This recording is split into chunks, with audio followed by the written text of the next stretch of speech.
cumprida essas ocasiões, certo? E aqui os status dessas licenças, né? Protocolada, validada. Então, tudo isso para dar o suporte ao programa que se tem como forma, digamos assim, de execução e funcionamento da agroindústria.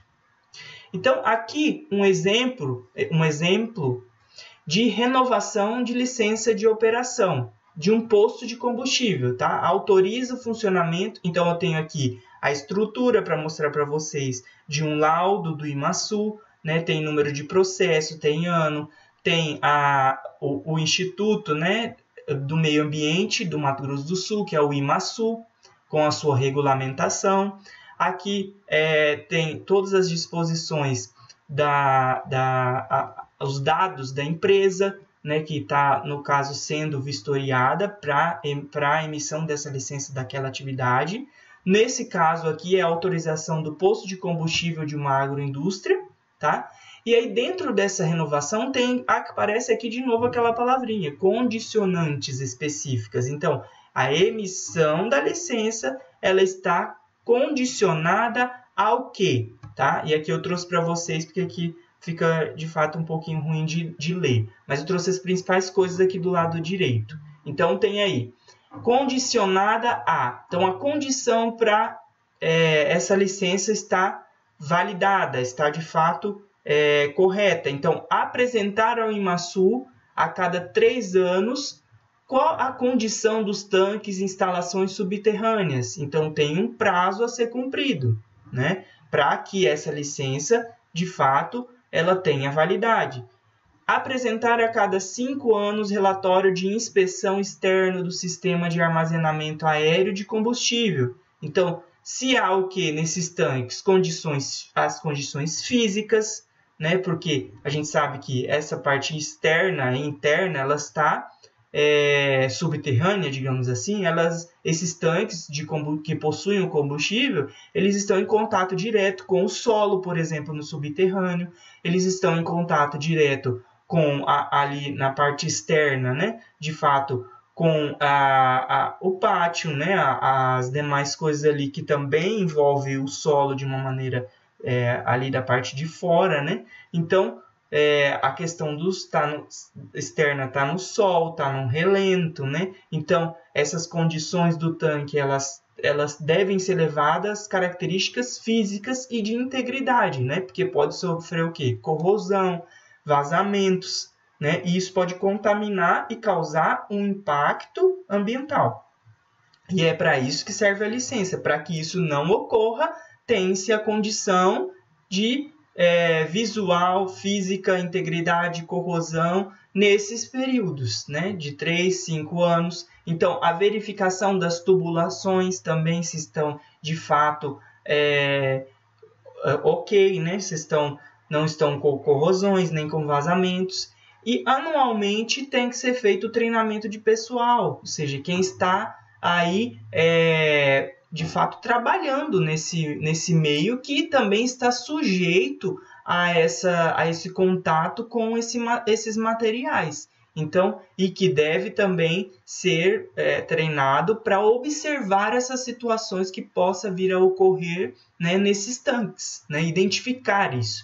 Então, aqui um exemplo, né, de condicionantes para um posto de combustível, para autorizar o funcionamento de um posto de combustível na agroindústria, tá? Mas poderia ser a autorização de um tanque de vinhaça, de irrigação com vinhaça, por exemplo, tá? Então, quais as atividades que exigem? Então, aí eu trouxe mais uma informação, EIA e RIMA, tá? Aqui atrás de mim tá a RIMA, que é o quê? O estudo de impacto ambiental e o relatório de impacto ambiental. Então, dentro do projeto, do programa da usina, ela tem que ter esse estudo de impacto ambiental e esse relatório de impacto ambiental. Eu não trouxe as definições aqui de fato para vocês, porque vocês já viram isso em outras disciplinas, né? Eu questionei vocês na aula passada, já haviam visto. Então, eu decidi retomar com as questões das licenças, que devem estar dentro do estudo e dentro do relatório de impacto ambiental para essa usina, para o programa da usina, tá? para o funcionamento disso. Então, o estudo de impacto ambiental e o relatório de impacto ambiental é exigido às empresas que têm o potencial de forte impacto ambiental, ou seja, quando suas atividades causem alterações das propriedades físicas, químicas e biológicas, lembram lá das licenças, que envolvem o quê? Propriedades físicas, químicas e biológicas do meio ambiente, afetando, então, a saúde, a segurança, o bem-estar. Então, vocês veem aí que a licença está envolvida com o estudo e com o relatório, porque, de fato, tem as mesmas premissas, as mesmas observações com relação a afetar o meio ambiente. Então, a saúde, a segurança, o bem-estar da população, as atividades sociais e econômicas, a biota, as condições estéticas e sanitárias do meio ambiente, a qualidade de recursos ambientais. Então, dependerá de elaboração então, de EIA e RIMA, as empresas que necessitam licenciamento para as atividades modificadoras do meio ambiente. Então, se precisa de licença, eu preciso elaborar o estudo para que, de fato, aquele impacto, estudo e relatório, para que, de fato, aquele impacto gerado, ele seja, de certa forma, minimizado, tá? Então, exigem isso, estradas na construção, né, de estrada de rodagem de 2 vias ou mais faixas de rolamento, ferrovias, portos e terminais de minério, petróleo e produtos químicos, aeroportos, né, oleodutos, gasodutos, minerodutos, troncos, coletores e emissários de esgotos sanitários, tá? Isso tudo traz dentro da lei para que vocês, de fato, se familiarizem com a questão de legislação. Então, as linhas de transmissão de energia, né, acima de 230 kW, obras hidráulicas para exploração de recursos hídricos, tais como barragens, fins hidrelétricos, né, de saneamento ou de irrigação, abertura de canais de navegação, drenagem, irrigação, retificação de cursos d'água, abertura de barras e embocaduras, transposições de bacias, diques, tá?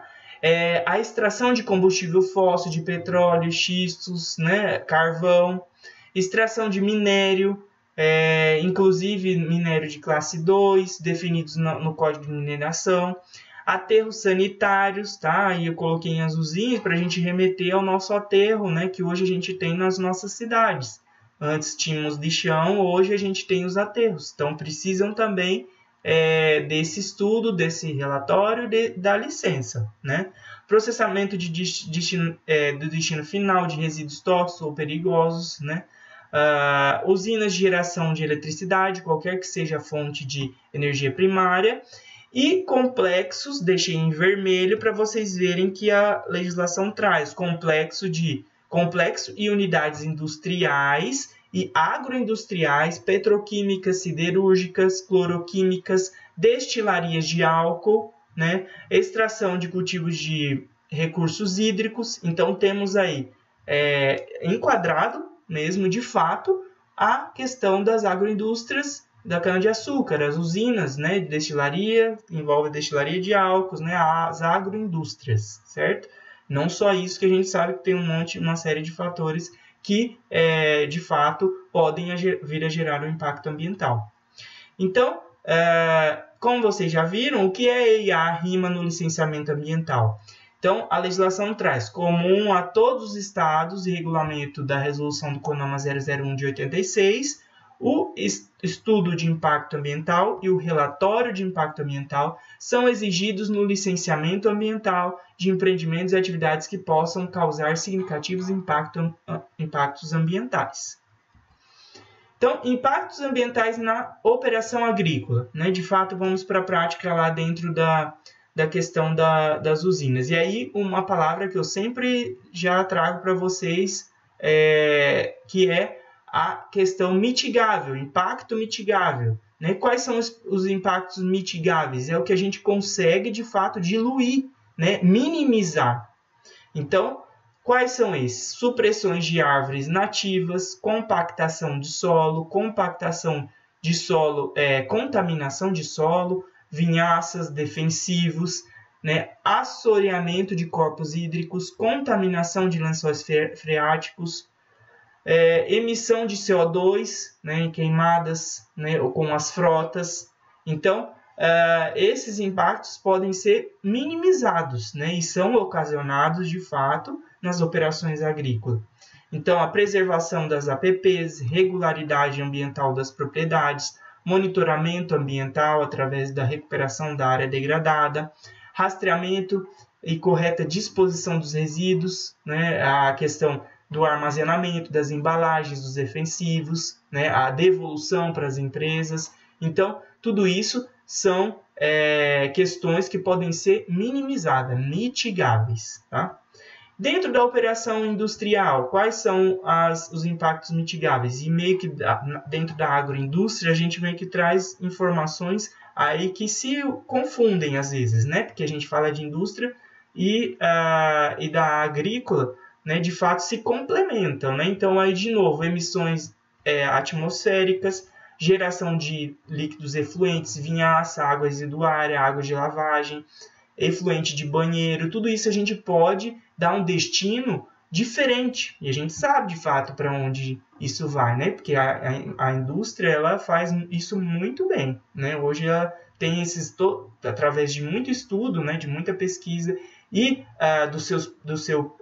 digamos assim, do seu tão grandioso projeto, né, de estudo e relatório e licença, que envolve tudo isso aí dentro de um programa, né, que de fato, para o funcionamento dessa indústria, eles fazem, que conseguem minimizar muito desses impactos, né, mitigar todos esses impactos. Então, com a geração de resíduos, pode-se destinar a outros fins. E algumas fotos aí da coleta, né, falando aí focando um pouco nas máquinas, né, na deposição de óleo, das máquinas aí para o cuidado, né, do descarte, né, desses materiais ali, envolvido mais com a questão de troca de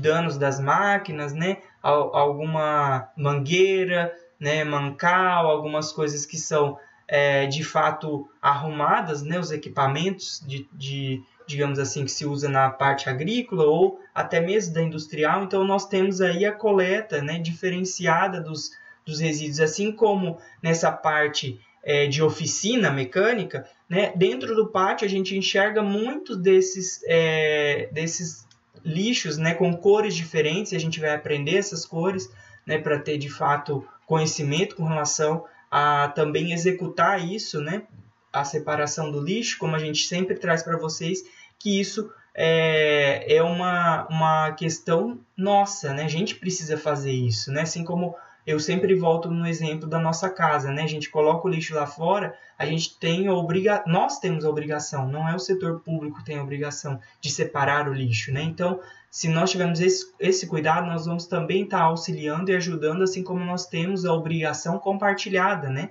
Temos isso daí dentro da Política Nacional de Resíduos Sólidos, né? Então, temos essa colaboração compartilhada que deve, de fato, acontecer, assim como numa agroindústria também. Depende das pessoas estarem motivadas e serem motivadas para isso.